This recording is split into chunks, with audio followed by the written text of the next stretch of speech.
माझा आशीर्वाद डॉक्टर बाबासाहेब आंबेडकर, मायक्का देवी आणि अहिल्या देवी, त्याचबरोबर महात्मा फुले आणि सर्वात आमच्या फटक्या तुटक्यांचं विचारांचं दैवत या सांगोला तालुक्यामध्ये 55 वर्ष राजासारखा कोणालाही मुख्यमंत्री पदाची ऑफर असताना न मॅनेज झालेला आमच्या सर्वांचा रांगडा माणूस भाई गणपतराव देशमुख यांच्या विनम्र स्मृतीस अभिवादन करून मी माझं 2 शब्द चालू करतो।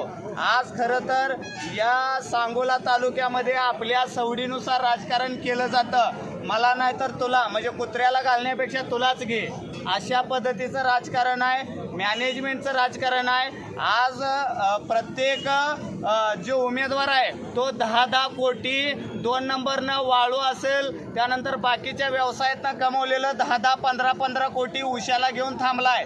माझं अपक्षांना पण विनंती आहे, बाबांनो तुम्ही पाठीमागं घेऊ नका। तुम्ही उभारल्यामुळं जनतेला सोना चांदी कपडे लत्ता इकडे घ्यायला पैसे मिळणार आहेत। तुम्ही अजिबात पाठीमागं घेऊ नका।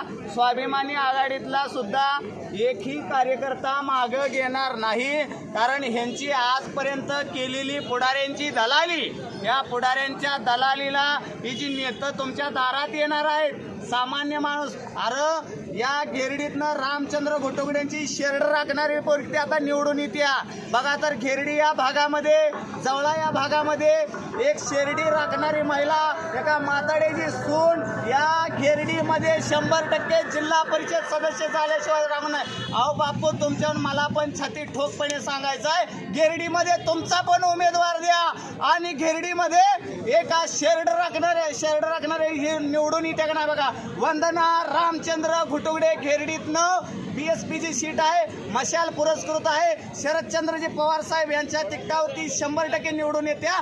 तुम्ही पण पैशाची ताकद लावा, आम्ही जनतेच्या विचाराची ताकद लावा। पण इथून पुढच्या काळामध्ये आबासाहेबांचा विचारही नुसता सांगोल्यात नाही तर महाराष्ट्रभर पसरवू, आणि तुम्ही किती बी पैसा वाटा, किती बी हातरा, ही जनता 100% तुमचा पैसा घेणार।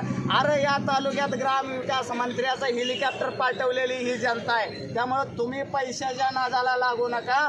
100% आपल्यातली जी फाटकी लोक आहेत ह्यांना स्वाभिमानी आघाडीनं उमेदवारी दिलेली आहे, हे 100% लढणार आहे। आणि तुम्ही त्यांना कॉल करू नका, तुझं रान कुठं आहे, तुझे मी भांडणं सोडवली, तुझ्या बायकोची भांडणं सोडवली, तुझ्या बहिणीचं सरळ लावलं, हे असलं सुद्धा सांगा। सरळ लावताना तुमचा काहीतरी स्वार्थ होता तिथं मतासाठी, त्यामुळं तुम्ही त्यांना धमक्या वगैरे देऊ नका। माझ्या आईबानं ऊसतोडी केल्या, मी सुद्धा 1 वर्ष ऊसतोडी केल्या, गरिबी काय आहे हे मला माहीत आहे सगळं। 3000 पगारावर शाळेवर काम केलेला मी माणूस आहे।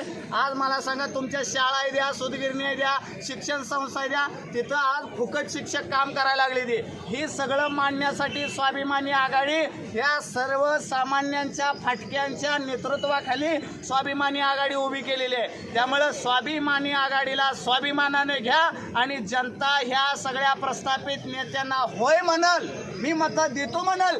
दारात आलेल्या पाहुण्याला कोणी नाही म्हणत नाही, होयच म्हणतं, पण मताच्या रूपानं स्वाभिमानी आघाडी या तालुक्यामध्ये मुसंडी मारल्याशिवाय राहणार नाही। धन्यवाद।